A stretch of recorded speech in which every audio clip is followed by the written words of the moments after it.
सांगलीमधील अशी आज घटना आपण पाहणार आहोत। ही घटना पाहिल्यानंतर तुम्ही सुद्धा म्हणाल की या व्यक्तीला लगेच फाशी दिली पाहिजे। अशा घटना थांबायच्या नाव घेत नाहीत। सांगली जिल्ह्यातील जत तालुक्यातील कर्जगी येथे एका 4 वर्षीय मुलीसोबत काय घडलेलं आहे पहा। त्यापूर्वी तुम्ही चॅनलवर पहिल्यांदा आला असाल तर चॅनलला जरूर सबस्क्राइब करून घ्या। या घटनेने जत तालुक्यात नव्हे तर जिल्हा हादरलेला आहे।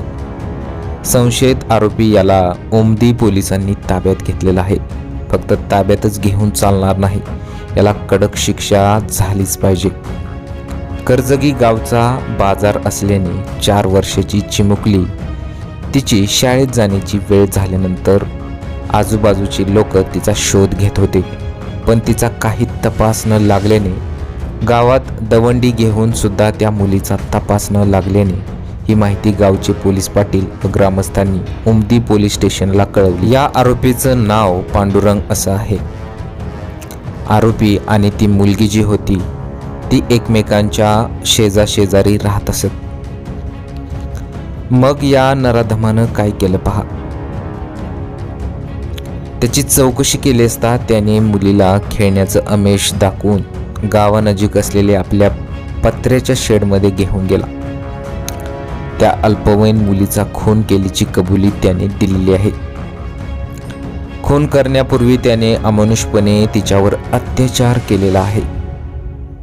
त्याच्या घराची झडती घेतली असता पेटीमध्ये पोते दिसले। पोत्यावर डाग असल्याने उघडून पाहिले असता मुलीचा मृतदेह आढळला।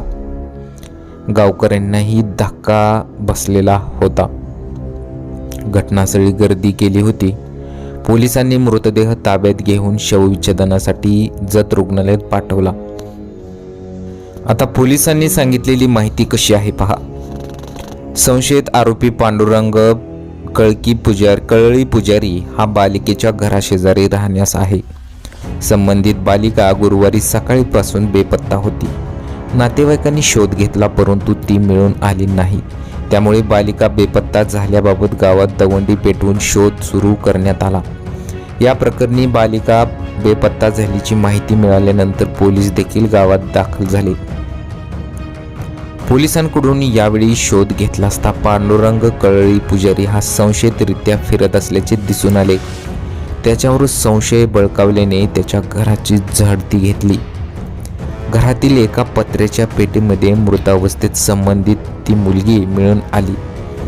पोलिसांनी पांडुरंग त्या पुजारी याला पोलीस खाक्यात दाखवत त्यांनी बालिकेचा खून केल्याची कबुली दिली। यानंतर गावातील नागरिकांकडून संताप व्यक्त होत असून बालिकेचा मृतदेह शवविच्छेदनासाठी रुग्णालयात पाठवलेला आहे। आता अशा व्यक्तींना फाशी दिली गेलीच पाहिजे किंवा त्यांचा एन्काउंटरच केला पाहिजे। तर तुम्हाला या घटनेबद्दल काय वाटतं, तुमच्या प्रतिक्रिया आम्हाला कमेंट बॉक्समध्ये जरूर कळवा।